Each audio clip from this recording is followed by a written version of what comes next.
بسم اللہ الرحمن الرحیم. In the name of Allah, the Beneficent, the Merciful. صدري ويسر لي أمري واحلل عقدة من لساني يفقهوا قولي رب اشرح لي صدري ويسر لي.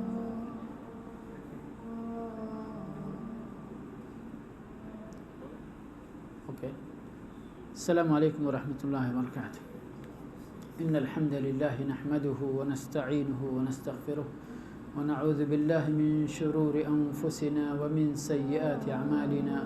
من يهده الله فلا مضل له ومن يضلل فلا هادي له واشهد ان لا اله الا الله وحده لا شريك له واشهد ان محمدا عبده ورسوله. اما بعد فإن خير الحديث كتاب الله وخير الهدي هدي محمد صلى الله عليه وسلم وشر الأمور محدثاتها وكل محدثة بدعة وكل بدعة ضلالة وكل ضلالة في النار.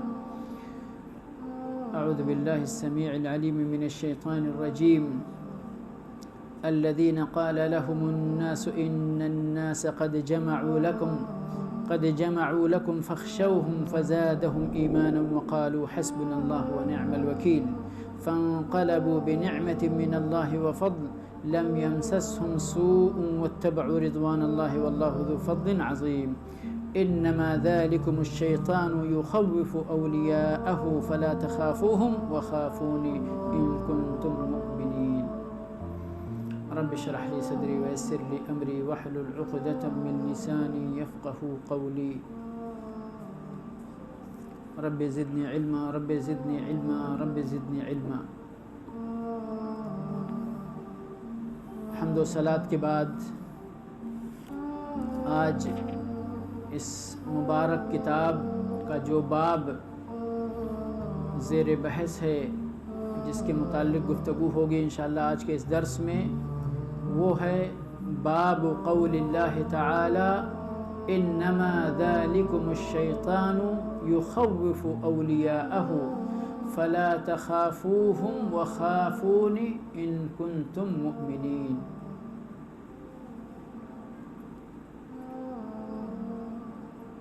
اس باب کے تعلق سے گفتگو شروع کرنے سے پہلے ایک وضاحت اس کتاب کے ان ابواب کے سلسلے میں. پچھلا باب گزرا ہے وہ اللہ سے محبت کے سلسلے میں تھا کہ محبت میں اللہ کے ساتھ کسی کو شریک نہیں ٹھہرانا چاہیے. آج یہ درس اللہ سے خوف کھانے کے سلسلے میں ہے. اس کے بعد جو درس ہے غالباً وہ توکل کے سلسلے میں ہے. اور یہ ساری چیزیں چاہے محبت کی بات ہو، خوف کی بات ہو، رجا کی بات ہو، توکل کی بات ہو، یہ اعمال قلبیہ ہیں، یہ عبادات قلبیہ ہیں. اس سے پہلے جو باب گزرا تھا اس سے پہلے تک کہ ابواب سارے یہ ان عبادتوں کے متعلق تھے جو ہم اپنے ہاتھ پاؤں سے انجام دیتے ہیں، یعنی بدنی عبادت یا اپنی زبان سے کہتے ہیں. اور یہ عبادتیں اب سلسلہ شروع ہوا ہے جو قلبی عبادتیں ہیں. اور ان قلبی عبادتوں کے اندر بھی اللہ کے ساتھ شرک کرنا کسی بھی طور پر روا نہیں ہے. مؤلف رحمہ اللہ ان ابواب کے تعلق سے ان عبادتوں کو ذکر کر کے یہ بتانا چاہتے ہیں کہ چاہے عبادات بدنیہ ہوں جن کو ہم اپنے اعضاء و جوارح سے انجام دیتے ہیں، اور چاہے وہ عبادتیں قلبیہ ہوں جو ہمارے دل کے اندر ہوتی ہیں اور دل سے ہم ان کو انجام دیتے ہیں. نہ بدنی عبادتوں کے اندر شرک جائز ہے اور نہ ہی قلبی عبادتوں کے اندر شرک روا ہے. ہر دو طرح کے عبادتوں کو اللہ کے لیے خالص کرنا، جن کے اندر شرک کا شائبہ تک نہ آنے پائے، وہی ہم مسلمانوں سے مطلوب ہے. اور کتاب التوحید چونکہ یہ توحید کو بیان کرنے والی کتاب ہے، تو کامل توحید، کامل شرک، وہ عبادتیں جن کو ہم اعضاء و جوارح سے انجام دیتے ہیں ان کے اندر بھی شرک نہیں. وہ عبادتیں جن کو ہم اپنے دل کے ذریعے انجام دیتے ہیں ان میں بھی شرک کی گنجائش نہیں، ان کو بھی شرک کی آلائشوں سے ہمیں پاک کرنا ہے، اللہ کے لیے اس کو خالص کرنا ہے. وہ چیزیں بھی مؤلف رحمہ اللہ بیان کر رہے ہیں جو چیزیں توحید کے اندر کمی واقع کر سکتی ہیں، ایمان کے اندر کسی طرح سے نقص آ سکتا ہے ان کی وجہ سے. اور میں نے اس کو طیران پہ بھی کیا ہے، ایروپلین موڈ پہ، پھر بھی وہ انٹرنیٹ کی وجہ سے. اور کچھ لوگ ہیں بڑا اصرار ہوتا ہے، یعنی جب ایک بار کر دیے تو پھر 2 بار 3 بار جب تک پیٹ نہیں بھر جائے گا، جبکہ میری عادت ہے کہ میں کال بیک کرتا ہوں، اس ٹائم نہیں تو کم سے کم صبر تو کر سکتے ہیں. تو میں یہ عرض کر رہا تھا کہ چونکہ یہ کتاب توحید کے بارے میں ہے اور توحید کے سارے مسائل کو مؤلف رحمہ اللہ نے اس کتاب کے اندر سمیٹنے کی کوشش کی ہے، بیان کرنے کی کوشش کی ہے. صرف جو ہم یعنی مشہور اور معروف شرک، وہ عبادتیں جن کو ہم اپنے عرف میں عبادت سمجھتے ہیں، باقی اور چیزوں کو عبادت نہیں، یعنی اس کا احساس نہیں ہوتا ہے کہ یہ بھی عبادت ہے، یہ بھی عبادت ہے. ہم عام طور پہ نماز کو عبادت سمجھتے ہیں، ہے نا، معاملات کو عبادت نہیں سمجھتے، اخلاق کو عبادت نہیں سمجھتے، روزہ رکھ لینے کو عبادت، زکوٰۃ دے دینے کو عبادت، نماز پڑھ لینے کو، حج کر لینے کو، عمرہ کر لینے کو، انہی کو عبادت سمجھتے ہیں، ہے نا. نہیں، ہمارا دین تو بہت کامل اور شامل ہے نا. تو ہمارے دین کے اندر یہ کمال ہر جگہ، ہر پہلو میں شامل ہونا چاہیے. اسی لیے اس دین کو دین فطرت کہا گیا ہے. دین فطرت کا مطلب ایک انسان کو اپنی زندگی گزارنے کے لیے دستور کی جس حد تک، جس قدر ضرورت ہے، جن مرحلوں پر ضرورت ہے، یہ اسلام کے اندر ان تمام مسائل کا مرحلہ وار اور ہر پہلو میں ان کا حل موجود ہے.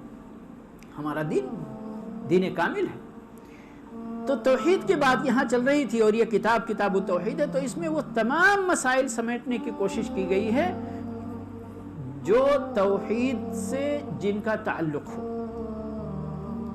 ابھی تک بات چل رہی تھی بدنی عبادتوں کی، اب بات ہو رہی ہے قلبی عبادتوں کی.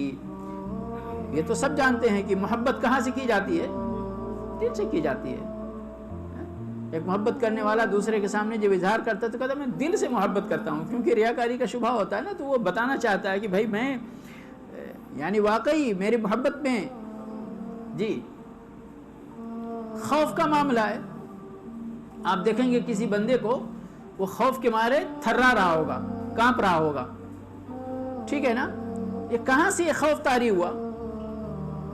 یہ دل میں خوف آیا تو اس دل سے بدن پر اس کا اثر ہوا اور بدن نے تھرانا شروع کر دیا، ہے کہ نہیں؟ توکل جب ہوتا ہے کہ انسان کے اندر پیدا ہو جاتا ہے تو پھر بندہ بالکل بے خوف و خطر ہو جاتا ہے. خلاص اللہ ہمارے ساتھ ہے، دنیا کی کوئی ہستی ہمارا نقصان نہیں پہنچا سکتی.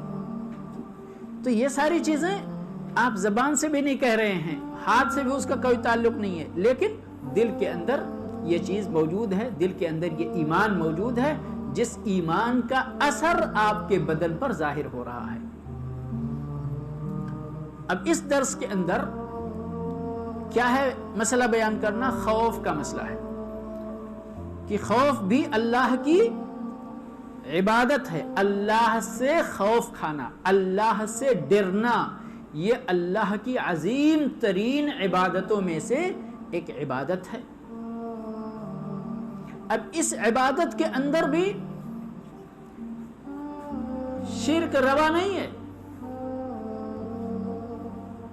خوف کے اندر شرک کی ایک کیٹیگری شرک اکبر ہے، دوسری کیٹیگری شرک اصغر ہے جو کہ حرام ہے، اور تیسری کیٹیگری یہ جائز خوف ہے، مباح خوف ہے، فطری خوف ہے انسان کے اندر جو ہوتی ہے، اور وہ بھی جس کے اندر ایمان کامل ہوتا ہے، وہ فطری خوف بھی اللہ کے علاوہ کسی اور سے نہیں کرتا۔ وہاں جب کامل ایمان ہوتا ہے، مثال کے طور پر ایک انسان سانپ سے ڈرتا ہے نا، سانپ سے ڈرتا ہے کیونکہ سانپ زہریلا ہوتا ہے، کاٹ لے گا، نقصان پہنچے گا، لیکن ایک بندہ، اور یہ جائز ہے، یہ جائز ہے کیونکہ اللہ رب العالمین دیکھیے سبحان اللہ رب العالمین نے ایمان کا ایک گراف، واجب گراف رکھا ہے کہ یہاں تک ایمان یہ واجب ہے، یہ سب کے لیے ضروری، اس پہ کوئی گنجائش نہیں۔ پھر اس کے بعد تھوڑا سا گنجائش والا گراف رکھا ہے، اور اس کے بعد یہ بالکل عام لوگوں کا گراف ہے کہ وہاں تک، یہی نہیں، اہم لوگوں کا گراف ہے کہ وہاں تک صرف چنیدہ منتخب لوگوں کا ایمان ہی پہنچ سکتا ہے، جیسے انبیاء کرام، مرسلین، ان میں بھی اولو العزم رسول، ان میں بھی درجات ہیں۔ جیسے آگ سے تو سب کو ڈر لگتا ہے نا، سب کو ڈر لگتا ہے،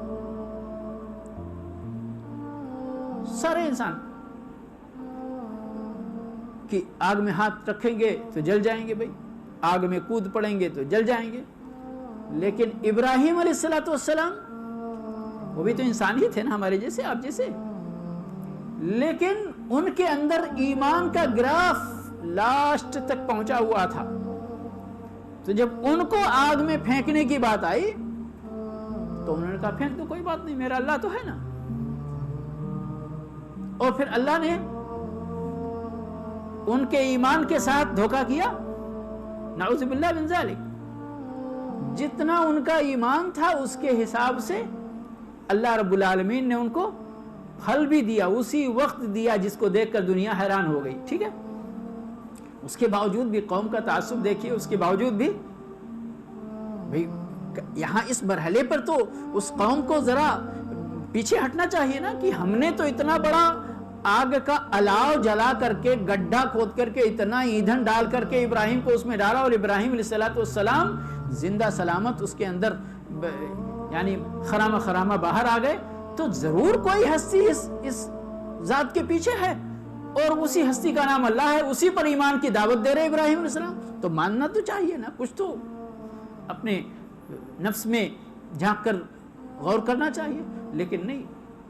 تعصب کی عینک یا تعصب جب دل کے اوپر چھا جائے نا تو کچھ بھی بات سمجھ میں نہیں آتی، جس کو کہتے ہیں اللہ رب العالمین نے کئی جگہ کہا کہ اللہ دل پر کیا کر دیتا ہے، مہر لگا دیتا ہے، پھر ان کو کچھ بھی سمجھ میں نہیں ہے، سوائے ہم جس حال میں ہیں اسی حال میں ہم کو رہنے دو، مست ہیں ہم، کوئی فرق نہیں پڑتا ہے۔ تو بہرحال یہ خوف کی 3 قسمیں، 3 مرحلے جو میں نے بتایا، کہ ایک جو خوف عبادت ہے، اور اس خوف میں اللہ کے ساتھ کسی کو شریک ٹھہرانا شرک اکبر ہے۔ یہ کون سا خوف ہے اور کن لوگوں سے خوف ہے؟ اللہ کو چھوڑ کر، غیر اللہ کو چھوڑ کر جو دیگر لوگوں نے اللہ کے ساتھ شریک بنا رکھا ہے، اب چاہے کسی نے کسی نبی کو اللہ کا شریک بنا رکھا ہو، کسی رسول کو اللہ کا شریک بنا رکھا ہو، کسی ولی کو اللہ کا شریک بنا رکھا ہو، کسی بت کو کسی ولی کے نام پر بنا کر اس کی پوجا کرتے ہوں، کوئی قبر والا ہو، کوئی ایسے ہی پیر و مرشد بنا بیٹھا ہو، سمجھ گئے؟ اللہ کو چھوڑ کر ان سارے معبودان باطلہ سے اسی طرح ڈرنا جس طرح بندہ اللہ سے ڈرتا ہے، تو یہ کیا ہے؟ یہ ہے شرک اکبر، یہ ہے شرک اکبر۔ مثال کے طور پر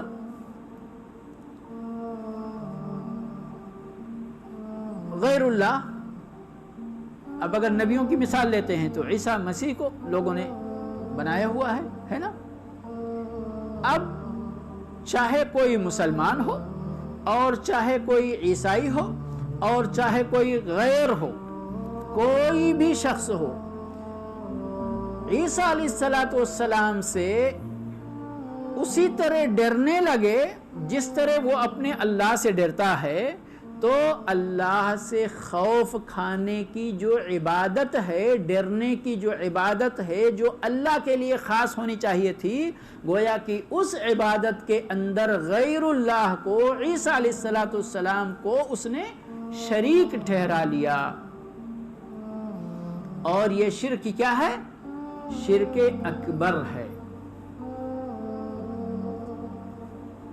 ہمارے اپنے مسلم امت کی اگر ہم بات کریں تو جن قبروں کی پوجا، جن قبروں کی عبادت کسی نہ کسی شکل میں کی جا رہی ہے، چاہے اس پہ چڑھاوے چڑھائے جا رہے ہوں، نذر و نیاز کیا جا رہا ہو، مرغے ذبح کیے جا رہے ہوں، چادریں چڑھائی جا رہی ہوں، پھول چڑھائے جا رہے ہوں، سجدے کیے جا رہے ہوں، ان مزاروں کے طواف کیے جا رہے ہوں، کوئی بھی عبادت جو غیر اللہ کو چھوڑ کر ان کے لیے کیا جا رہا ہے، ٹھیک ہے، کوئی بھی مسلمان آدمی اس قبر والے سے، اس مزار والے سے، اس پیر سے، اس ولی سے اسی طرح ڈرے جس طرح اللہ سے ڈرنا چاہیے، تو یہ شرک اکبر ہے۔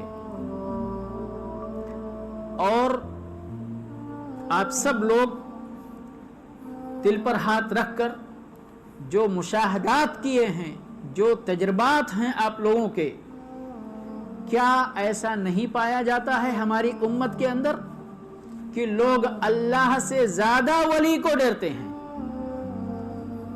ہے، پایا جاتا ہے یا نہیں؟ مثال دوں اس کی تاکہ سمجھ میں آ جائے بات۔ ہم اللہ کی قسم، کوئی بات ہوتی ہے تو جھوٹ بات بھی ہے، سچ بھی ہے، ضرورت ہے نہیں ہے ضرورت، تو بھی اللہ کی قسم کھا لیتے ہیں اور کھائے جاتے ہیں فٹافٹ۔ اس گروپ کے کسی بندے کو لائیے اور کسی بات پر اگر وہ بات جھوٹی ہے تو ان میں سے بہت سارے لوگ اللہ کی قسم کھا لیں گے، لیکن اگر کہیں آپ ذرا پیر عبد القادر جیلانی کی قسم کھا لیں تو نہیں کھائے گا۔ یعنی اس صورت میں پتہ کیا چلا کہ اس کا ایمان اللہ پر پیر عبد القادر جیلانی کے مقابلے میں کم ہے، غیر اللہ پر اس کا ایمان زیادہ ہے بنسبت اللہ کے، اور یہ شرک اکبر نہیں تو اور کیا ہے؟ پایا جاتا ہے یا نہیں؟ پایا جاتا ہے۔ اگر آپ لوگوں کے پاس کوئی مثال ہو تو بیان کر سکتے ہیں درس کے آخر میں، تاکہ ہمارے بھائیوں کے لیے وہ ایک دلیل بنے اور ایک مثال رہے کہ مولوی صاحب نے زبردستی ایک بہتان کسی کے اوپر نہیں لگایا ہے، لیکن اور اس چیز کی یعنی کفار مکہ اور ہمارے آج کے پائے جانے والے جو نام نہاد مسلم ہیں، اپنے آپ کو مسلمان کہتے، کلمہ گو کہتے، اور جب یہ سمجھ لیتے، یہ عقیدہ ان کا کہ ہم نے جب ایک بار کلمہ کہہ لیا، لا الہ الا اللہ کہہ لیا، تو اب ہم کسی بھی کچھ بھی کر ڈالیں اب ہمارے ایمان پر کوئی فرق نہیں پڑنے والا ہے. یہ ایمان کا جو جوہر ہے، ایمان کی جو حقیقت ہے، اس کے خلاف ہے. کیونکہ ایمان جو ہے یزید و ینقص، ایمان زیادہ ہوتا ہے اور کم ہوتا ہے. زیادہ کیسے ہوتا ہے ایمان؟ عمل صالح جب بندہ نیکیوں پر نیکی کرتا جاتا ہے تو ایمان بڑھتا جاتا ہے. جب بندہ برائی کرتا ہے اور برائیوں پر برائی کرتا جاتا ہے تو اس کا ایمان گھٹتا جاتا ہے. صحیح مسلم کی صحیح حدیث موجود ہے کہ زناکار جب زنا کرتا ہے تو وہ ایمان والا نہیں رہتا. شراب پینے والا جب شراب پیتا ہے تو ایمان والا نہیں رہتا. چوری کرنے والا بندہ جب چوری کرتا ہے تو وہ ایمان والا نہیں رہتا. اور اس طرح کے بہت ساری جو زیادتی ایمان اور نقصان کے سلسلے میں دلیلیں علماء کرام پیش کرتے ہیں موجود ہیں. تو بہرحال یہ پہلی قسم تھی، یا یہ کہیے کہ یہ پہلا نمبر تھا جو کہ شرک اکبر کے زمرے میں آتا ہے. ٹھیک ہے، کہ آپ اللہ کو چھوڑ کر غیر اللہ سے اسی طرح، اور یہ خوف جو ہوتا ہے نا، یہ وقتاً فوقتاً ہی ظاہر ہوگا. ورنہ تو ہمارا دعویٰ ہے کہ ہم تو مسلمان ہیں، ہم نماز بھی پڑھتے ہیں، روزہ بھی رکھتے ہیں، حج بھی کرتے ہیں، سب کچھ کرتے ہیں، ہے نا. لیکن یہ خوف جو ہے یہ ہمارے دل کے اندر پوشیدہ رہتا ہے اور جب وقت آتا ہے تو ظاہر ہو جاتا ہے. سمجھ گئے؟ تو اس کو یہ شیخ فوزان رحمہ اللہ نے اس کو حفظہ اللہ نے اس کو کہا ہے خوف السر ہے. یہ جو ہے چھپا رہنے والا خوف ہے یہ، لیکن وقت پر جب اس کا وقت آتا ہے تو ظاہر ہو جاتا ہے. دوسری قسم جو ہے وہ بھی عبادت ہے، اور جو میں نے کہا کیٹیگری کے طور پر اگر اس کی درجہ بندی کرتے ہیں تو یہ شرک اصغر میں آتا ہے، لیکن وہ بھی مذموم ہے، وہ بھی حرام ہے. وہ کیا ہے کہ انسان کسی ایسے انسان سے ڈرے جو واقعی اس کو اللہ کے حکم سے، اللہ کی اجازت سے نقصان پہنچا سکتا ہے، لیکن اتنا ڈرنے لگ جائے اس سے کہ اللہ رب العالمین کے احکامات پر عمل کرنا چھوڑ دے اس کے ڈر سے. سمجھ گئے؟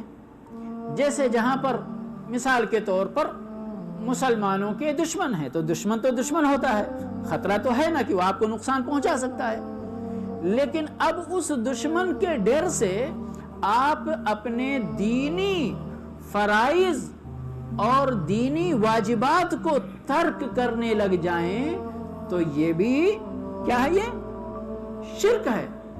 پر شرک کی حیثیت سے شرک اصغر ہے، لیکن آپ نے جو کام کیا وہ تو بہت بڑا گناہ ہے، حرام ہے. کہ کسی کے ڈر سے آپ نے، اب مثال کے طور پر دعوت الی اللہ کا کام ہے، امر بالمعروف والنہی عن المنکر کا کام ہے، آپ کے پاس طاقت ہے یہ کام کرنے کی، پھر بھی فلاں ناراض ہو جائے گا، اس لیے کون یہ کام کرے، فلاں ہم کو نقصان پہنچا دے گا، فلاں سے ہم کو یہ ڈر ہے اگر ہم نے ایسا کیا تو وہ ہمارے ساتھ ویسا کرے گا.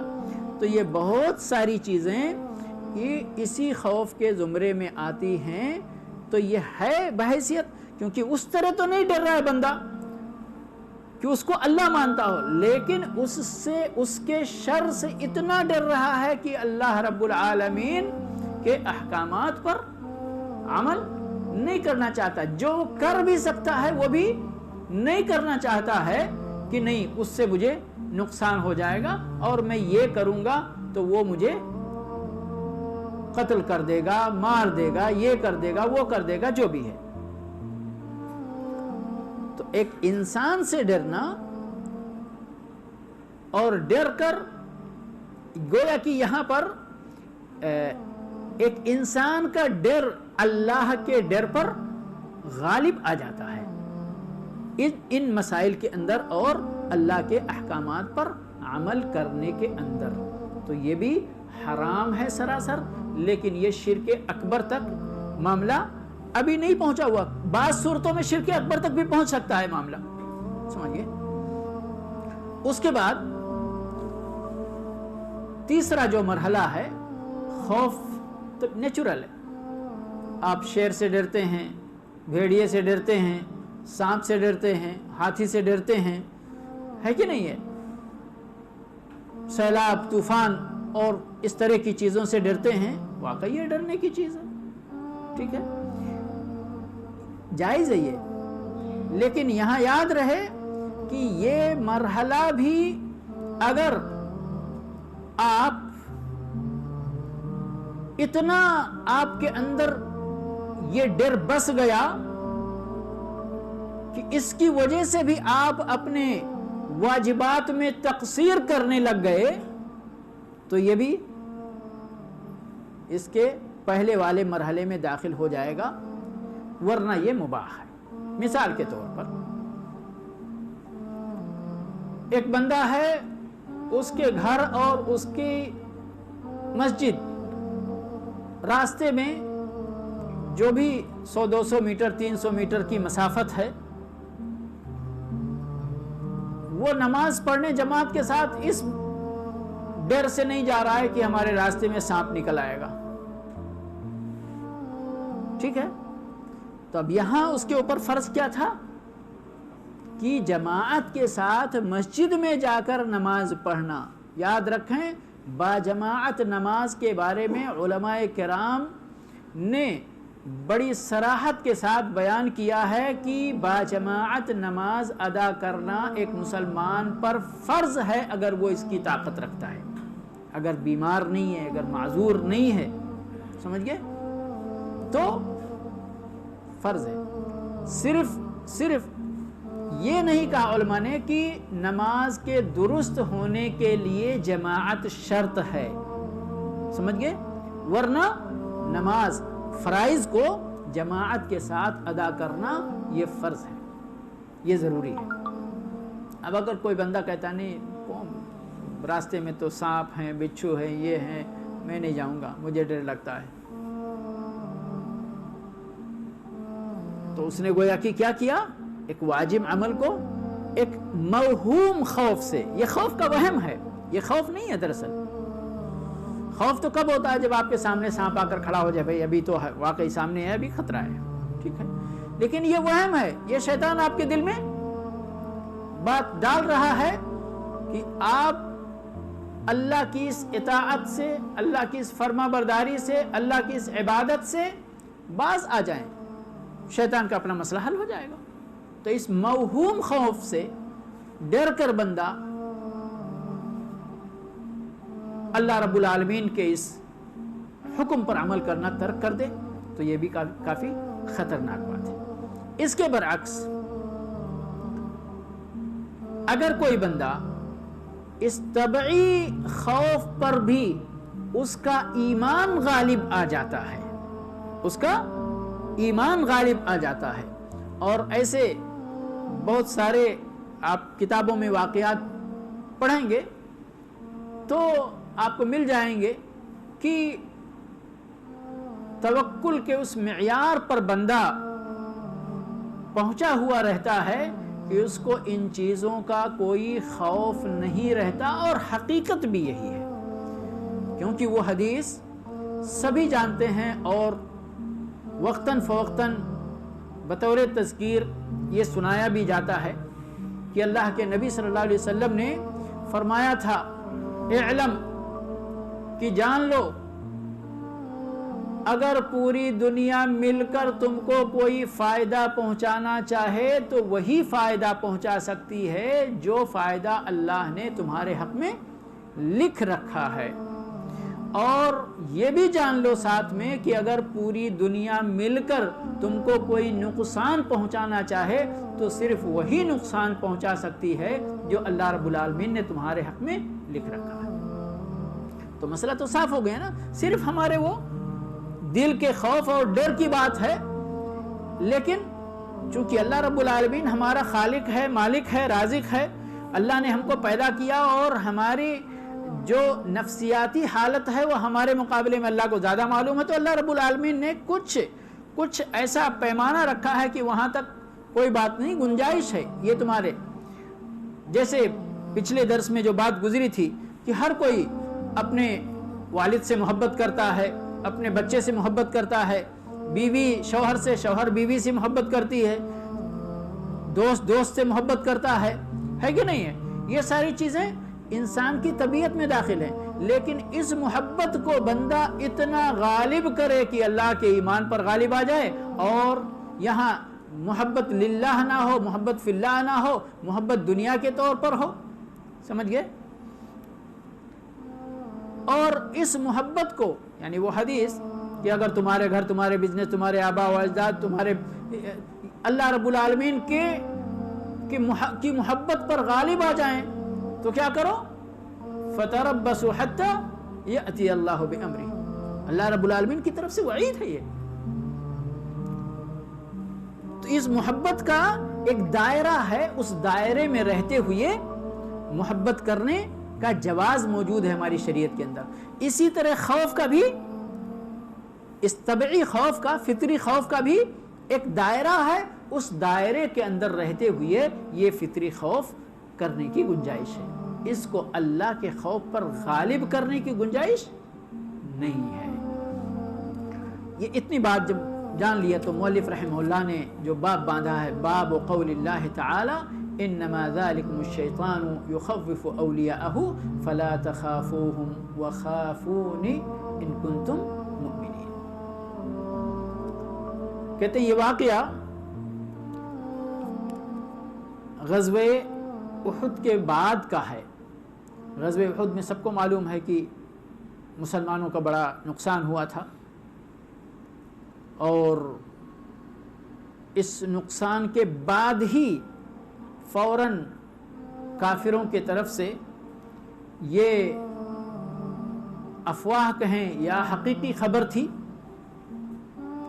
یہ آئی کہ کفار مکہ دوبارہ مدینہ کی طرف چڑھائی کرنا چاہتے ہیں۔ یہ واقعہ آپ کو رحق المختوم میں ملے گا، سیرت کی کتاب میں۔ تو اللہ کے نبی صلی اللہ علیہ وسلم نے صحابہ کرام کو حکم دیا کہ باقاعدہ ایک دستہ بھیجا کہ جاؤ، وہ حمراء الاسد نامی ایک جگہ ہے، مسلمان نکل کر وہاں تک گئے۔ جن کفار مکہ نے یہ خبر بھیجوائی تھی یا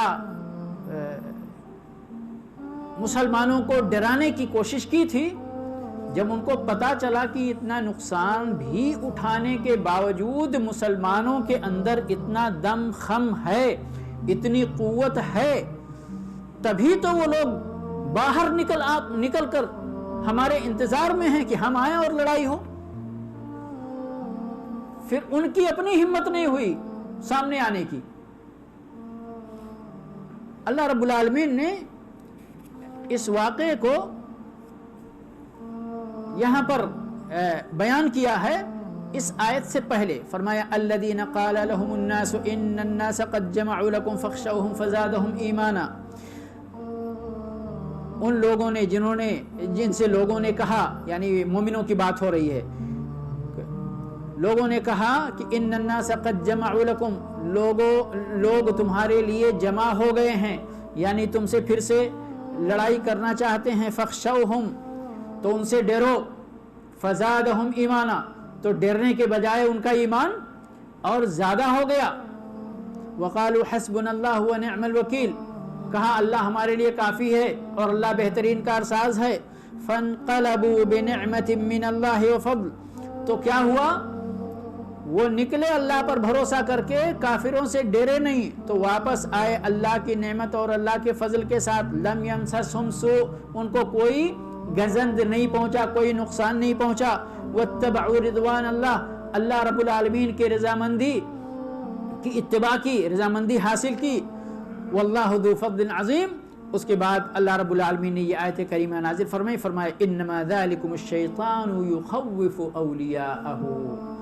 یہ تو شیطان ہے، یہ تو ابلیس ہے، شیطان ہے. یہ اپنے اولیاء کو یا اپنے اولیاء کے ذریعے تم کو خوف میں مبتلا کرنا چاہتا. فلا تخافوہم، ان سے مت ڈرو. وخافونی، یہاں پر نون صرف ہے اس لیے یعنی نی صرف کرنا چاہیے، نی کھینچنا نہیں چاہیے. نون کے بعد اگر یا ہوتی تو یا متکلم ظاہر ہوتی تو اس کو لمبا کھینچا جاتا، لیکن نون پر کسرہ ہے، زیر ہے صرف. لیکن مراد یہاں پر یہ کسرہ اس بات کی علامت ہے کہ یہاں یا متکلم پوشیدہ ہے.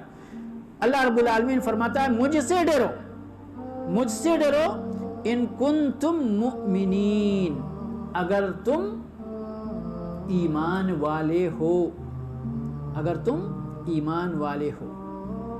یعنی اللہ پر ایمان کا تقاضا ہے کہ اللہ کے مومن بندے، ایمان والے بندے، کلمہ گو بندے، لا الہ الا اللہ پڑھنے والے بندے صرف اور صرف اللہ سے ڈریں، غیر اللہ سے نہ ڈریں. تو اس سے پتہ چلا کہ اس کو اللہ رب العالمین نے بحیثیت عبادت صرف اپنی ذات سے اپنے بندوں کو حکم دیا ہے کہ صرف مجھ سے ڈرو، میرے علاوہ کسی سے نہ ڈرو. تمہارے اندر جو ڈر پیدا کرتا ہے یا کسی انسان کے ذریعے ہی تم کو ڈرانے کی جو کوشش کی جا رہی ہے وہ کس کی کارستانی ہے؟ شیطان کی کارستانی ہے. وہ تم لوگوں کو ڈرانا چاہتا ہے، لیکن تم تو مومن بندے ہو، ایمان والے بندے ہو. تم اگر ڈرو کسی سے تو وہ اللہ کی ذات ہے جس سے ڈرو. اللہ کے ساتھ کسی اور سے مت ڈرو. دوسری آیت وقولہ، یعنی قولہ تعالی، اللہ رب العالمین کا دوسرا قول فرمایا انما یعمر مساجد اللہ من آمن باللہ والیوم الآخر واقام الصلاة وآت الزکاة ولم یخش الا اللہ فعسى اولئک ان یکونوا من المہتدین. فرمایا انما، یہ حصر کا کلمہ ہے کہ اللہ کے مساجد کو تعمیر کون کرتے، آباد کون کرتے؟ وہ لوگ کرتے من آمن باللہ، جو اللہ پر ایمان لائے، والیوم الآخر، آخرت کے دن پر، واقام الصلاۃ، اور نماز قائم کیا، وآت الزکاۃ، اور زکوٰۃ ادا کیا، ولم یخش الا اللہ، اور اللہ کے علاوہ کسی اور سے نہیں ڈرے. ڈرے تو صرف اور صرف اللہ سے ڈرے. فعسى اولئک ان یکونوا من المہتدین، امید ہے کہ وہ لوگ ہدایت یاب لوگوں میں سے ہوں. اور عسا کا کلمہ جب اللہ کے لیے استعمال ہوتا ہے تو کہا جاتا ہے کہ یہ اللہ کا وعدہ ہوتا ہے اور اللہ رب العالمین اس کو پورا فرمائے گا. کہ یہی لوگ، جن لوگوں کے اندر یہ خوبی ہو، وہی مسجدوں کو آباد کریں گے اور وہی لوگ ہدایت یاب ہوں گے. انہی کو اللہ رب العالمین کی طرف سے ہدایت ملے گی.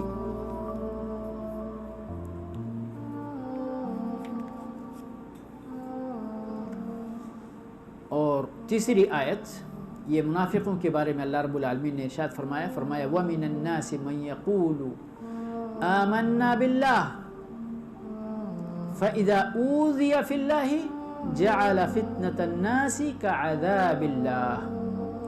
لوگوں میں سے کچھ لوگ ایسے ہیں جو ایمان کا دعویٰ کرتے ہیں، ایمان کا دعویٰ کرتے ہیں لیکن حقیقی مومن نہیں ہوتے. جیسے ہی آزمائش کا وقت آتا ہے تو کھرے اور کھوٹے کا پتہ چل جاتا ہے. اور آزمائش تو ہوتی ہی ہوتی ہے. احسب الناس ان يتركوا ان يقولوا آمنا وهم لا يفتنون ولقد فتنا الذين من قبلهم. یہ اللہ رب العالمین کی سنت ہے کہ اللہ رب العالمین ایسے ہی ہم سب بھی اللہ رب العالمین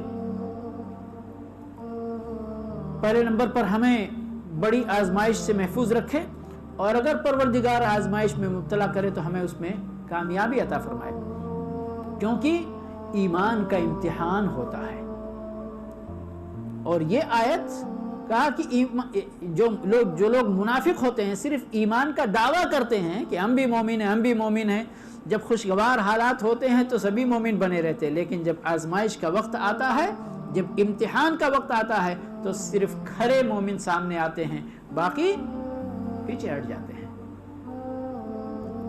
فرمایا فَإِذَا أُوذِيَ فِي اللَّهِ، اگر اللہ کے تعلق سے اسے اذیت دی جاتی ہے، امتحان میں مبتلا کیا جاتا ہے، آزمائش میں ابتلا میں مبتلا کیا جاتا ہے، جَعَلَ فِتْنَةَ النَّاسِ كَعَذَابِ اللَّهِ، تو وہ لوگوں کی اس آزمائش کو اللہ کے عذاب کی طرح سمجھ بیٹھتا ہے، اور پھر گویا کہ اپنے ایمان کے اندر ناکام ہو جاتا ہے، کیونکہ اللہ کا عذاب کہاں ہے؟ اور ایک بندے کی آزمائش دنیا کے اندر، دیکھیں صحابہ کرام نے اس چیز کو ثابت کیا۔ مکہ کے مرحلے کے اندر جو کمزور اور ناتواں مسلمان تھے، ان کو کس کس طرح کی اذیتیں نہیں دی گئیں، لیکن سچے پکے ایمان والے ہر حال میں احد احد کی صدا ہی اپنی زبان سے نکالی، ان کے پائے ثبات میں کسی طرح کی لغزش نہیں آئی۔ تو وہ چیز موجود ہے، ایمان والے کھڑے اترتے ہیں، لیکن منافق لوگ جیسے ہی وقت پڑتا ہے، اور وہ کب پتہ چلا؟ کیونکہ وہاں مکہ کے اندر تو واقعی سب کے لیے آزمائش کا مسئلہ تھا، جو بھی لا الہ الا اللہ کہتا تھا، لا الہ الا اللہ کہنے سے لے کر اس کی آزمائش شروع ہو جاتی تھی، تو وہاں منافق کوئی دعویٰ نہیں کر سکتا تھا، کیونکہ پہلے دن سے اس کی آزمائش شروع اور پھیل ہو جاتا وہ۔ لیکن مدینہ میں چونکہ مسلمانوں کی حکومت قائم ہو چکی تھی، اور مسلمانوں کا پورا معاشرہ وجود میں آ چکا تھا، تو وہاں پر اپنے آپ کو چھپانا بنسبت زیادہ آسان تھا، کیونکہ وہاں وقتاً فوقتاً ہی آزمائش ہونی تھی، باقی تو کوئی بات نہیں، صبح سویرے کیسے بھی کر کے مرتے کیا نہ کرتے مسجد میں چلے جاتے تھے، اگرچہ دل نہیں لگتا تھا، یراؤن الناس، لوگوں کو دکھلاتے تھے۔ اسی لیے تو اللہ کے نبی صلی اللہ علیہ وسلم فرمایا کہ منافقوں کے اوپر سب سے بھاری نماز عشاء کی نماز اور فجر کی نماز ہے، کیونکہ اس وقت تو، یا آج اگر لائٹیں ہوتی تو شاید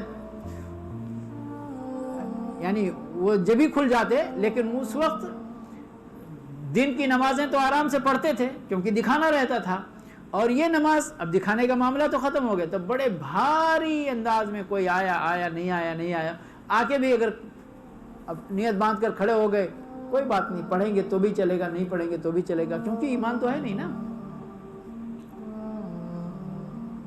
تو مدینہ میں منافقوں کی ایک پوری جماعت ٹولی ظاہر ہوئی، کیونکہ وہاں پر ان کو اپنے آپ کو چھپانا زیادہ آسان تھا، لیکن وقت پر پتہ چل ہی جاتا تھا۔ غزوات کے موقع پر جہاں خطرے کا مقام آتا، کسی نہ کسی بہانے سے پیچھے ہٹ جاتے، کسی نہ کسی بہانے سے، اور جو رئیس المنافقین ابی بن سلول، وہی قیادت کرتا تھا، اور طرح طرح کے بہانے اور طرح طرح کی سازشیں رچتا تھا، اور پھر اللہ رب العالمین تو بے نقاب کر ہی دیتا تھا، کیونکہ وہی نازل ہو رہی تھی اس وقت۔ آج کے زمانے میں ذرا مشکل ہے کسی کے بارے میں پتہ لگانا، لیکن اس وقت اللہ کے نبی موجود تھے، آیتیں نازل ہو رہی تھیں، کوئی چھپنا چاہتا تو اللہ رب العالمین اس کو لوگوں کے سامنے عیاں بیاں کر دیتا۔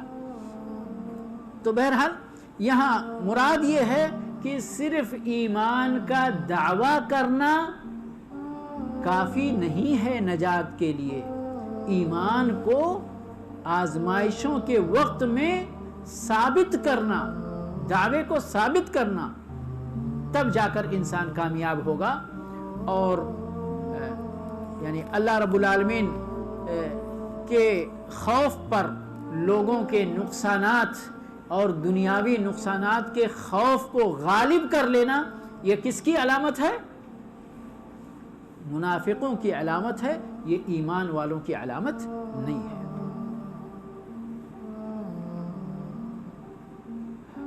عن ابی سعید رضی اللہ تعالی عنہ مرفوعا ان من ضعف الیقین، یہ حدیث جو ہے یہ تھوڑا ضعیف ہے، لیکن یہ مؤلف رحمہ اللہ کا طریقہ ہے کہ اگر کوئی حدیث اس مسئلے کے تعلق سے ہوتی ہے جس میں تھوڑی کمزوری ہے، لیکن اس حدیث کی تائید یا تو اللہ کے کلام سے اور یا تو نبی صلی اللہ علیہ وسلم کے کسی اور فرمان کے ذریعے، کسی اور حدیث کے ذریعے ہو جاتی ہے، تو اس کو بیان کر دیتے ہیں تاکہ مسئلہ واضح ہو جائے۔ چونکہ اس کی تائید ہو رہی ہے تو ضعیف یعنی حدیث اس کو یعنی بحیثیت دلیل، پختہ دلیل، بنیادی دلیل نہیں بلکہ استناس کے طور پر مؤلف رحمہ اللہ اس کو ذکر کر دیتے ہیں مسئلے کی وضاحت کے لیے۔ تو یہ بھی انہی میں سے ایک حدیث ہے۔ فرمایا ان من ضعف الیقین، یعنی ایمان کی کمزوری میں سے یہ بات ہے ان ترضی الناس بسخط اللہ، کہ لوگوں کو یعنی راضی کرو اللہ کو ناراض کر کے۔ یہ وہی بات ہو گئی نا جو تھوڑی دیر پہلے میں بیان کر رہا تھا۔ وَأَن تَحْمَدَهُمْ عَلَى رِزْقِ اللَّهِ، اور اگر کسی کے ذریعے تمہارا کوئی دنیاوی فائدہ ہو جائے تو بجائے اللہ کی حمد و ثنا بیان کرنے کے اس آدمی کی مدح و ستائش میں لگ جاؤ کہ اس کی وجہ سے ہم کو یہ کمائی ہوئی ہے، اس کی وجہ سے ہم کو یہ مال ملا ہے، اس کی وجہ سے یہ روزی ملی ہے، اور اللہ کو فراموش کر بیٹھو، تو یہ کیا ہے؟ ضعف یقین ہے، یہ ایمان کی کمزوری ہے۔ اور یقین سے مراد یہاں کیا ہے؟ ایمان ہے، یہ ایمان کی کمزوری ہے۔ وَأَن تَزُمُّهُمْ عَلَى مَا لَمْ يُؤْتِكَ اللَّهُ، کسی سے آپ کو امید تھی کہ اس سے ہم کو یہ فائدہ ہو جائے گا، یہ دنیاوی مسئلہ ہمارا حل ہو جائے گا، حل نہیں ہوا۔ جب تک حل ہونے کی امید تھی تب تک آپ پیچھے پیچھے لگے تھے، اور جیسے ہی امید ختم ہو گئی اور آپ کا مسئلہ حل نہیں ہوا تو اس کی برائی کرنے پہ لگ جائیں، صحیح بھی غلط بھی، الزام بھی، تہمت بھی، سب چغلی بھی، سب کچھ، غیبت بھی۔ تو کہتے ہیں یہ ایمان والوں کا شیوا نہیں ہے، یہ کمزور ایمان والوں کا شیوا۔ دراصل روزی تو اللہ کی طرف سے آتی ہے، ہاں کوئی سبب بن جائے تو اس کا شکر گزار ہونا چاہیے، لیکن اصل حمد و ثنا کس کی ہونی چاہیے؟ اللہ رب العالمین کی۔ اور اگر کسی سے آپ کو کچھ امید تھی اور نہیں ملی تو بھی اس سے ناراض نہیں ہونا چاہیے، یہ سمجھنا چاہیے یہاں پر کہ اللہ رب العالمین نے اس چیز کو ہمارے مقدر میں نہیں رکھا تھا۔ اور یہاں یاد رکھنا چاہیے یہ چیز، دو مسئلے بہت اہم ہیں اس تعلق سے، کہ اگر آپ کو کسی نعمت سے محرومیت کا سامنا ہو تو اس کو دو زاویے سے دیکھنا چاہیے، دو زاویے سے۔ پہلا زاویہ یہ ہے کہ بندہ اپنے گریبان میں جھانک کر دیکھے اور اس کو اپنے گناہوں کا پاداش، گناہوں کی سزا سمجھے، اور یہ ہوتا ہے قرآن میں اس کا اس بات موجود ہے کہ اللہ رب العالمین جب کسی چاہے قوم سے چاہے فرد سے ناراض ہوتا ہے تو کبھی کبھی اس کو اپنی نعمت سے محروم کر دیتا ہے اس کے گناہوں کے سبب۔ ایک تو یہ سبب ہوتی، لیکن یہی ایک ہی سبب نہیں ہوتا ہمیشہ محرومیت کا، بلکہ اس کا ایک دوسرا پہلو بھی ہے، دوسرا اینگل ہے، دوسرا زاویہ ہے۔ وہ کیا ہے کہ اللہ رب العالمین آپ کے لیے بھلائی کے طور پر آپ کو اس سے محروم کرتا، کیونکہ اللہ کو انجام معلوم ہے۔ اللہ کو معلوم تھا کہ یہ نعمت آپ کو دے دے گا اللہ، تو آپ سرکشی کے اندر مبتلا ہو جائیں گے، آپ اس کا ناجائز استعمال کریں گے، آپ اس کا مس یوز کریں گے، اور یہ آپ کے انجام کے لیے بہتر نہیں ہوگا۔ تو اللہ رب العالمین نے آپ کے لیے اس چیز کو مقدر نہیں کیا، آپ کی مصلحت کے لیے، آپ کی بھلائی کے لیے۔ تو یہ دو پہلو میں ہمیشہ رکھ کے اس چیز کو سوچنا چاہیے۔ اسی طرح سے آگے فرماتے ہیں ان رزق اللہ لا یجرہ حرص حریص ولا یردہ کراہیت کارہ. کوئی بھی روزی اللہ کی، حریص تو آج کل سبھی ہے الا من رحم اللہ، ہے نا، لیکن یاد رکھیں کہ ہمارے حرص کی وجہ سے ہماری روزی نہ گھٹے گی نہ بڑھے گی. جو اللہ نے مقدر کر رکھا ہے وہ مل کے رہے گا، جو اللہ نے ہمارے حق میں نہیں رکھا ہے مقدر وہ ہم کو نہیں ملے گا.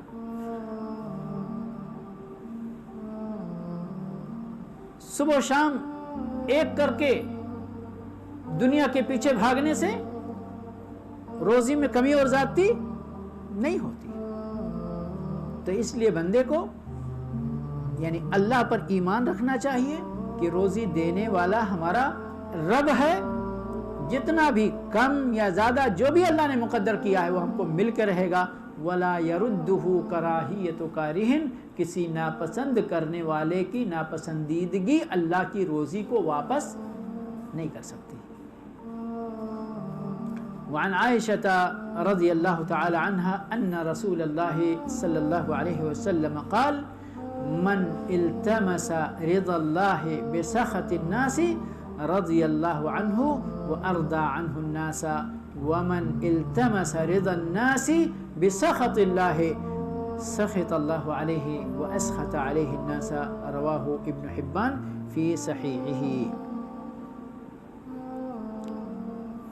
بہت ہی عظیم حدیث ہے یہ بھی. فرمایا کہ اللہ کے رسول صلی اللہ علیہ وسلم نے ارشاد فرمایا کہ جو بندہ اللہ کی رضا تلاش کرتا ہے بھلے ہی لوگ اس سے ناراض ہو جائیں، لوگوں کو ناراض کر کے اللہ کی رضامندی تلاش کرتا ہے تو انجام کیا ہوتا؟ اس سے اللہ بھی راضی ہو جاتا ہے اور پھر لوگوں کو بھی اللہ اس سے راضی کر دیتا ہے. اس نے لوگوں کی ناراضگی مول لی. کس لیے مول لی؟ تاکہ ہمارا رب راضی ہو جائے. پھر کیا ہوا انجام؟ اللہ رب العالمین تو راضی ہو ہی گیا اور لوگوں کو بھی جس کی ناراضگی کا اس کو خدشہ تھا اس کو بھی لوگ اللہ نے اس بندے سے رضامند کر دیا. لوگ بھی خوش، اللہ بھی خوش. انجام اچھا ہے؟ اچھا نہیں ہے، صحیح ہے نا. اس کے برعکس جس بندے نے لوگوں کی رضامندی کے لیے اللہ کی ناراضگی کو خرید لیا، اللہ کو ناراض کر کے لوگوں کو رضامند کرنے کی کوشش کی تو انجام کیا ہوا؟ سخط اللہ علیہ، اللہ اس سے ناراض ہو گیا. وَأَسْخَطَ عَلَيْهِ النَّاسِ، اور لوگوں کو اس سے ناراض کر دیا. یعنی دنیا بھی گئی اور آخرت بھی.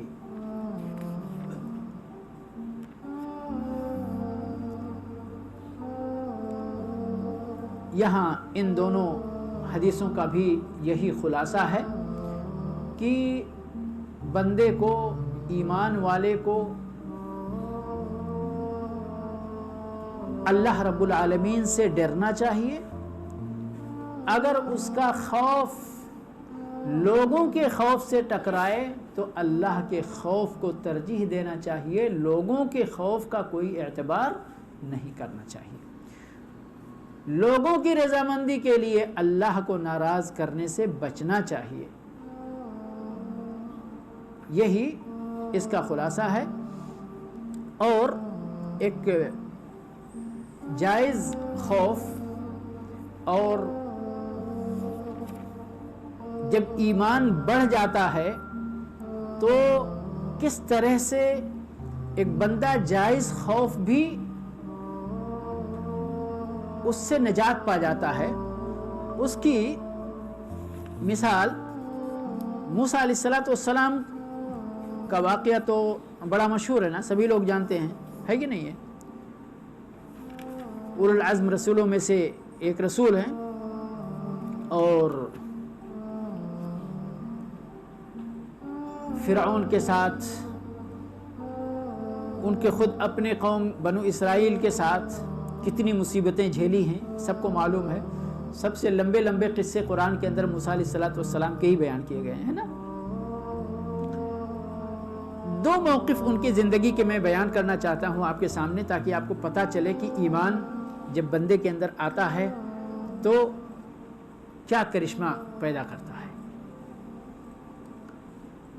ایک ہے نبوت سے پہلے کا واقعہ اور ایک ہے نبوت کے بعد کا واقعہ۔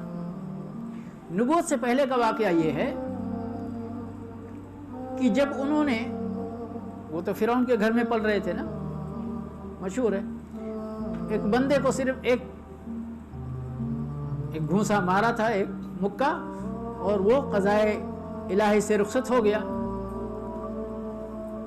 دوسرے دن راز کھل گئی، وہی جو جھگڑاؤ بندہ تھا لڑ رہا تھا دوسرے سے، تو راز تو لوگوں کے سامنے قاتل کا پتہ چل گیا کہ پچھلے دن کس نے قتل کیا تھا۔ اب ایک بندے نے آ کر کے جو ان کے لیے خیر خواہ تھا کہا کہ دیکھو بھائی ابھی آپ کی جان کو خطرہ ہے اور آپ نکل جاؤ یہاں سے، تو بھاگے مصر چھوڑ کر، ہے نا۔ تو اللہ رب العالمین نے وہ نقشہ کھینچا ہے کہ موسیٰ علیہ السلام کس طرح بھاگے، فخرج منها خائفا یترقب، نبی ہونے والے ہیں، یہ طبعی خوف ہے بھئی، آپ کو یہ پتہ چلے کہ آپ کو قتل کر دیا جائے گا، تو آپ کو اس وقت کیا کیفیت ہوگی۔ تو فخرج منها یعنی مصر سے آپ نکل کے بھاگے، کیا حالت تھی آپ کی، خائفا، آپ خوف میں مبتلا تھے، یترقب، گویا کہ پیچھے مڑ مڑ کے دیکھ رہے تھے، کوئی آ تو نہیں رہا، مجھے کھدیڑ تو نہیں رہا کوئی، میں تو پیدل جا رہا ہوں، کوئی گھوڑا لے کے تو نہیں آ رہا پیچھے سے۔ یہ طبعی خوف ہے نا، لیکن یہ کب تھا، نبوت سے پہلے، ابھی آپ نبی نہیں بنے ہیں۔ جب نبی بنا دیے گئے تو چلیے اس وقت اس جگہ جہاں پر دریائے نیل آپ کے سامنے اور موسیٰ کی فوج آپ کے پیچھے، فرعون کی فوج آپ کے پیچھے۔ بنو اسرائیل ایمان تو لے آئے تھے، لیکن آپ کو معلوم ہے کہ کتنا تھکایا تھا انہوں نے اپنے نبی کو، اور یہ موقف تو واقعی ذرا نازک تھا ہی۔ سارے لوگوں نے کہا موسیٰ انا لمدرکون، ہم تو پکڑ لیے گئے، اب آگے سے دریائے نیل ٹھاٹھے مار رہا ہے اور پیچھے سے فرعون کی فوج، لشکر جرار، کیا ہوگا۔ اس وقت موسیٰ علیہ السلام کا ایمان دیکھیے کس طرح سے بباغ دہل اعلان، کلا،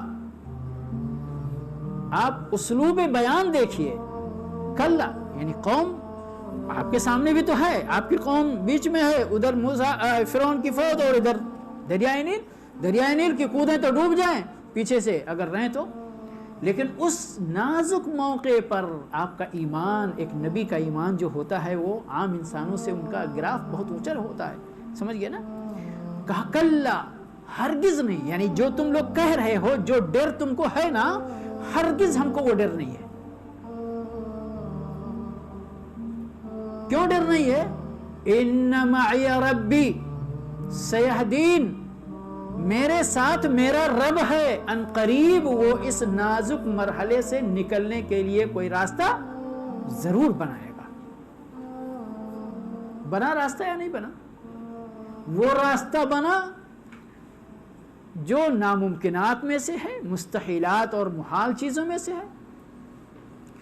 وہی راستہ ان لوگوں کے لیے نجات کا سامان، اور وہی راستہ فرعون اور اس کے فوج کے لیے ہلاکت اور بربادی کا سامان ہے۔ تو کیا ہمارے اور آپ کے لیے نصیحت نہیں ہے؟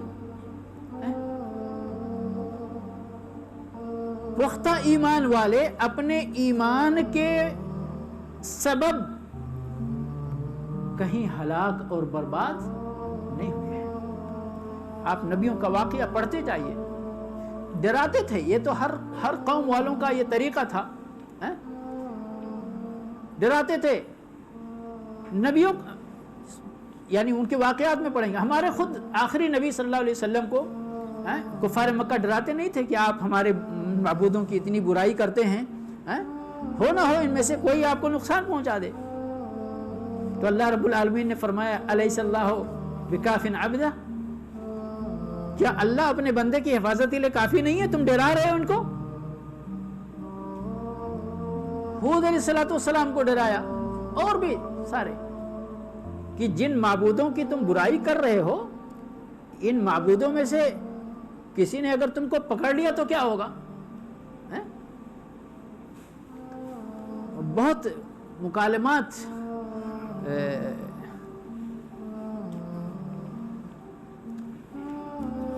ایسے ہیں۔ ایک چیز میں ایک آیت اور، ابراہیم علیہ السلام چونکہ ہمارے لیے سب سے بڑے آئیڈیل ہیں ایک طرح سے ایمان کے مسائل میں، یہ مطلب نہیں کہ ہم اپنے نبی صلی اللہ علیہ وسلم کو نظر انداز کر کے ان کو، لیکن بہت ساری مثالیں ان کی ایسی ہیں جو قرآن نے ہمارے لیے نقل کیا ہے اور بڑی بہترین۔ ان کا ایک جہاں پر انہوں نے اعلان کیا تھا انی وجہت وجہی للذی فطر السماوات والارض حنیفا وما انا من المشرکین، قوم کے سامنے برات کا اظہار کر دیا، ٹھیک ہے۔ اب جب برات کا اظہار کیا تو قوم والوں نے کیا کہا؟ وحاجہ قومہ، تو اس کے قوم والوں نے، ابراہیم علیہ السلام کے قوم والوں نے ان کے ساتھ محاجہ کرنا شروع کیا، ڈیبیٹ کہنے شروع کیا۔ تو ابراہیم علیہ السلام نے کیا جواب دیا؟ قَالَا تُحَاجُّونِّي فِي اللَّهِ، اللہ کے بارے میں مجھ سے کٹ حجتی کرتے ہو تم لوگ، ڈیبیٹ کرتے ہو۔ وَقَدْ هَدَانِ، اللہ تعالیٰ مجھے ہدایت دے چکا ہے۔ اب دیکھیے یہاں سے خوف کا جو، ڈر کا جو یعنی محل شاہد ہمارا ہے، ابراہیم علیہ السلام نے اعلان کیا وَلَا أَخَافُ مَا تُشْرِكُونَ بِهِ، اور میں ان معبودوں سے نہیں ڈرتا ہوں جن معبودوں کو تم لوگوں نے اللہ کے ساتھ شریک ٹھہرا لیا ہے۔ یہاں ایک نقطہ بڑا مزیدار، إِلَّا أَن يَشَاءَ رَبِّي شَيْئًا، إِلَّا أَن يَشَاءَ رَبِّي شَيْئًا۔ دیکھیں اللہ رب العالمین نے اور نبیوں کو جو توفیق دی ہے نا، وہ جب کسی کی کٹ حجتی کا دروازہ بند کرتے تو بڑا مستحکم بند کرتے، دروازہ نہیں بلکہ ایک شگاف بھی نہیں چھوڑتے۔ اب لا قدر اللہ، اگر ابراہیم علیہ السلام کے ساتھ اس وقت اس مرحلے میں کچھ ہو جاتا تو آپ کے قوم کافر مشرک لوگ یقیناً کہتے کہ دیکھو تم مانتے نہیں تھے، آخر ہو گیا نا خطرہ۔ ابراہیم علیہ السلام کو اس کا جواب بھی پیشگی ان کو دے دینا تھا۔ فرمایا الا ان یشاء ربی شیئا، یاد رکھو اگر مجھے کچھ ہوا بھی تو تمہارے معبودوں کی وجہ سے نہیں ہوگا بلکہ میرے رب کی مشیت سے ہوگا۔ دروازہ بند کر دیا، گنجائش نہیں چھوڑی۔ آگے پھر سوال، وَكَيْفَ أَخَافُ مَا أَشْرَكْتُمْ، تمہارے ان معبودوں سے میں کیسے ڈروں جن کو تم لوگوں نے اللہ کے ساتھ شریک کر رکھا ہے۔ وَلَا تَخَافُونَ أَنَّكُمْ أَشْرَكْتُمْ بِاللَّهِ مَا لَمْ يُنَزِّلْ بِهِ عَلَيْكُمْ سُلْطَانًا، حالانکہ تم نہیں ڈرتے ہو کہ تم نے اللہ رب العالمین کے ساتھ ان معبودان باطلہ کو شریک کر رکھا ہے جن کے بارے میں اللہ رب العالمین نے تمہارے اوپر کوئی سلطان، کوئی دلیل، کوئی برہان نازل نہیں کیے۔ تم بے دلیل ان پتھروں کی پوجا کیے جا رہے ہو، تم نہیں ڈرتے ہو۔ ڈرنا تو تم کو چاہیے کہ اللہ رب العالمین کے ساتھ تم نے ان کو شریک کیا ہے اور تم مجھے ڈرانے کی کوشش کر رہے ہو۔ فَأَيُّ الْفَرِيقَيْنِ أَحَقُّ بِالْأَمْنِ، ان دونوں میں سے کون لوگ اکتانے لگے؟ ہاں چلیے بند کرتا ہوں میں، آخری بات ہے انشاءاللہ یہ، فَأَيُّ الْفَرِيقَيْنِ أَحَقُّ بِالْأَمْنِ إِن كُنتُمْ تَعْلَمُونَ، بتاؤ جو اللہ کو مانے وہ مامون رہے گا یا جو اللہ کے ساتھ شرک کرے وہ مامون رہے گا؟ خطرے میں کون رہے گا؟ جو اللہ کے ساتھ شرک کرنے والا ہے وہ خطرے میں رہے گا یا جو اللہ کی توحید پہ قائم ہے وہ خطرے میں رہے گا؟ تو ان کنتم تعلمون، اگر کچھ علم ہے تمہارے پاس تو فیصلہ خود ہی کر لو۔ تو بہرحال خلاصہ آج کے اس درس کا یہ ہے کہ اللہ رب العالمین سے ڈرنا چاہیے اور خوف جیسے عظیم عبادت کو اللہ کے لیے خالص کرنا چاہیے، غیر اللہ سے نہیں ڈرنا چاہیے، الا یہ کہ وہ جو فطری ڈر ہوتا ہے اس ڈر کی گنجائش ہے، لیکن اس ڈر کو بھی اللہ کے ڈر پہ غالب نہیں کرنا